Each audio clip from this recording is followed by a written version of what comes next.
It's the end of the tomato season for many of us.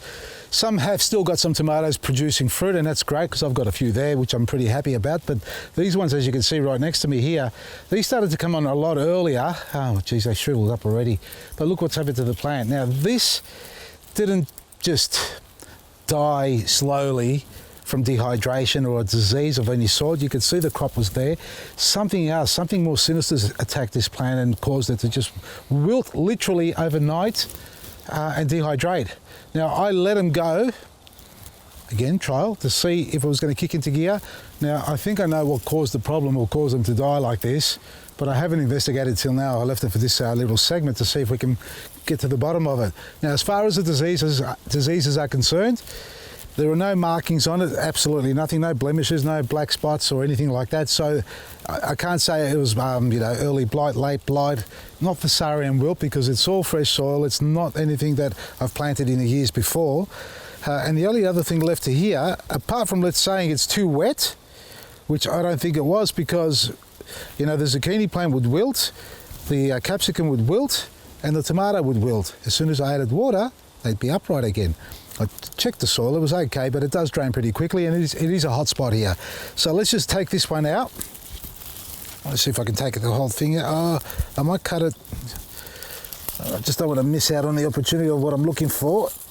Anyway, I'll get down as low as possible, just below surface. Just there, see where I've cut it off. It's gone. You can see all the little composting creatures around there, butcher boys. They're doing their job. All right, now I'm just going to cut the bottom half of this stem, because I don't need the rest of it. If it is what it is, the damage will be down from the bottom. I'm not sure if it is. Okay. Let's split it open. Again, I might be completely wrong here. And what I'm looking for is a borer, basically.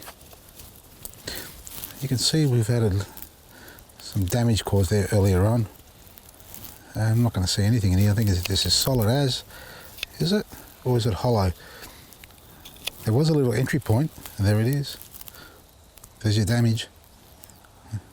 Didn't want to say too much, and I'll show you where the evidence was. I'll close this off for a second. See that little hole there? They entered from there, got inside, started chewing away through the middle, and then before you realise it, on a hot day, it just wilts suddenly. Now, I happened to be interstate when this happened, and I came back and blamed everybody else, thinking, all right, they didn't water my garden, but I had a look around and everything was fine besides these ones. They were literally just like that.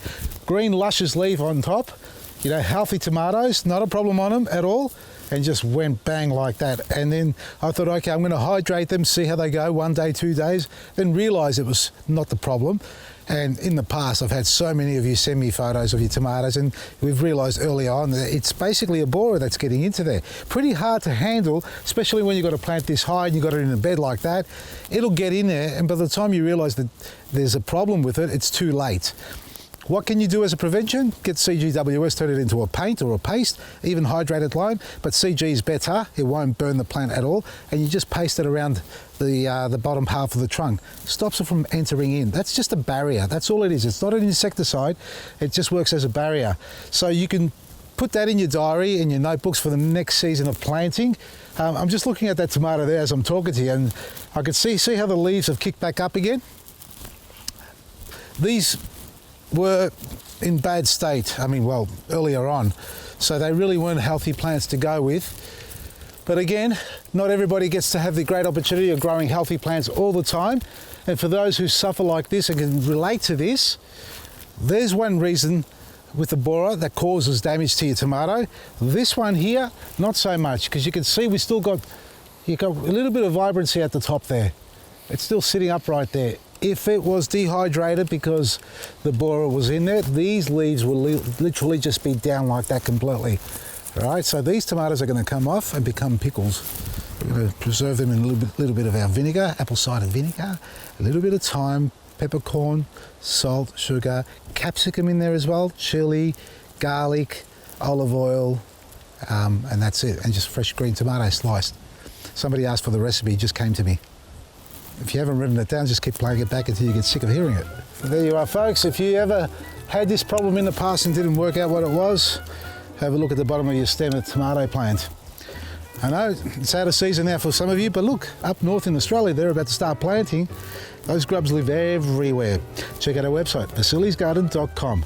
Our 3-day long weekend sale ends at midnight, folks. Take advantage of it, 20% off everything online.